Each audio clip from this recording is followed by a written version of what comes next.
ഏത് പടം ഇരുന്ന് കാണുമെന്ന് വിചാരിച്ചിരുന്നപ്പോഴാണ് ഹണി റോസിന്റെ ഫാനായ ഞങ്ങളുടെ ഒരു സുഹൃത്ത് ബാലയുടെ വീരസിംഹ റെഡ്ഡി റെക്കമെൻഡ് ചെയ്യുന്നത്.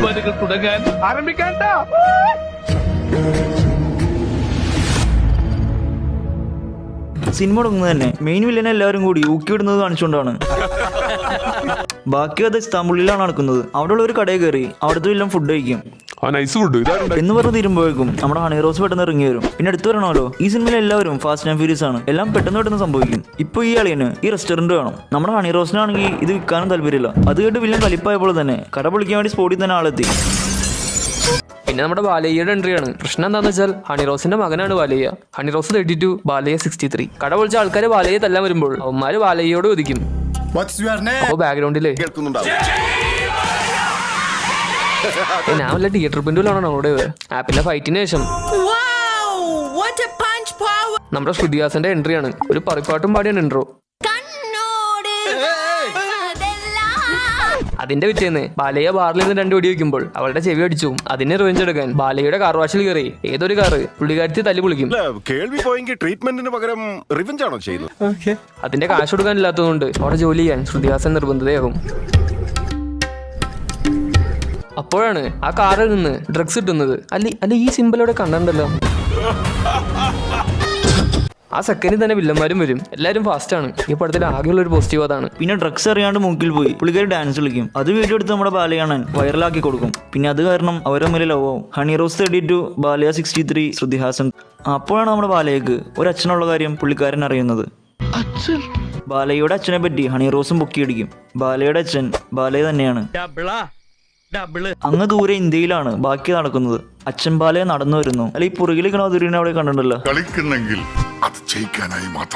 ചോദിക്കണ്ടായിരുന്നു. ഇനി അച്ഛൻ ബാലയുടെ ഒരു ഫൈറ്റ് എന്നൊക്കെ പറഞ്ഞാൽ ഇതൊക്കെയാണ് ഫൈറ്റ്. ഈ വില്ലനെയാണ് സിനിമയുടെ തുടക്കത്തിൽ എല്ലാരും കൂടി ഊക്കിവിടുന്നത്. അച്ഛൻ ബാലയെ കൊല്ലലാണ് ഇയാളുടെ ജീവിത ലക്ഷ്യം. അതിന് കാരണം പുള്ളിയുടെ അച്ഛനെ കൊന്നത് ബാലയാണ്. ഈ പുള്ളിയുടെ അച്ഛനും പുള്ളി തന്നെയാണ്. അപ്പൊ ഫൈറ്റ് ഒക്കെ കഴിഞ്ഞ് അടിയും മേടിച്ച് വീട്ടിലേക്ക് ചെല്ലുമ്പോൾ സ്നേഹത്തോടെ ഭാര്യ ഭക്ഷണം വെച്ച് വിളമ്പി കൊടുക്കും. ഇതൊക്കെയാണ് ഭാര്യ. എവിടെ നിർത്തിക്കേ പോയി കൊണ്ടുവരാൻ പറഞ്ഞിട്ട് സമാധാനത്തോടെ എന്തെങ്കിലും കഴിക്കാനെങ്കിലും സമ്മതിക്കും. ഇവൾക്കൊരു ഫ്ലാഷ് ബാക്ക് ഉണ്ട്. ഇവള് ശരിക്കും നമ്മുടെ ബാലയ്യയുടെ അനിയത്തിയാണ്.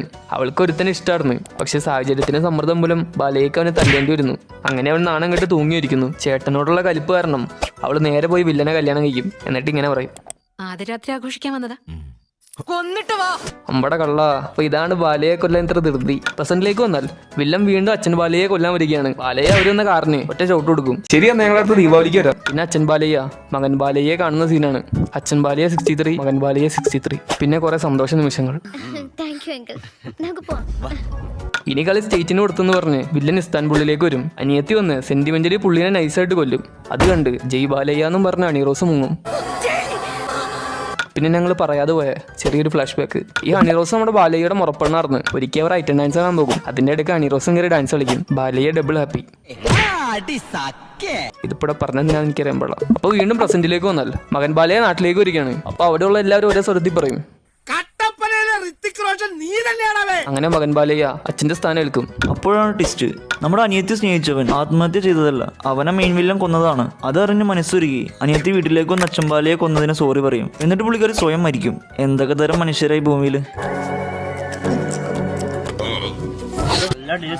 പിന്നെ അറിയാലോ, മകൻ ബാലയെ വില്ലനെ കൊല്ലും, പടം തീരും.